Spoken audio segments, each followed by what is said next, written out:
بسم اللہ الرحمن الرحیم۔ السلام علیکم ورحمۃ اللہ وبرکاتہ۔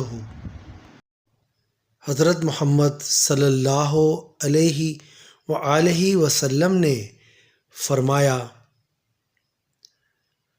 میرے نزدیک تم میں سے سب سے زیادہ قابل نفرت اور قیامت کے دن مجھ سے سب سے دور بیٹھنے والے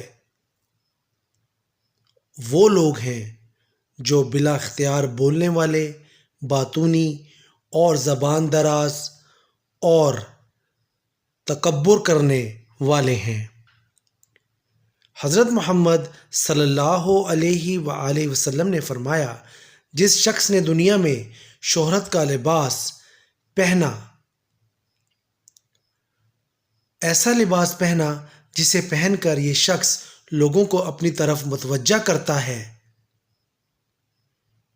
اور اپنی بڑائی بتانا چاہتا ہو، اللہ تبارک و تعالیٰ قیامت کے دن ایسے شخص کو ذلت کا لباس پہنائے گا، پھر اس شخص پہ آگ بھڑکائے گا۔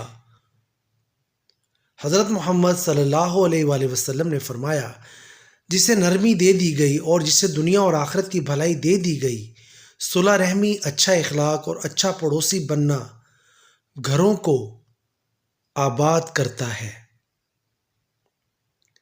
رسول اکرم صلی اللہ علیہ وآلہ وسلم نے فرمایا، 3 آدمیوں سے اللہ تعالیٰ بات نہیں کرے گا اور قیامت کے روز نہ ہی ان کو پاک کرے گا اور نہ ہی ان کی طرف دیکھے گا، ان کو دکھ کا عذاب ہوگا۔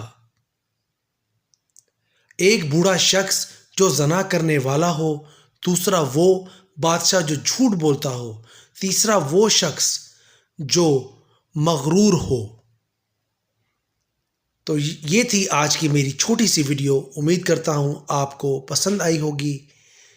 نیکسٹ ویڈیو تک کے لیے مجھے دیجیے گا اجازت۔ اللہ حافظ۔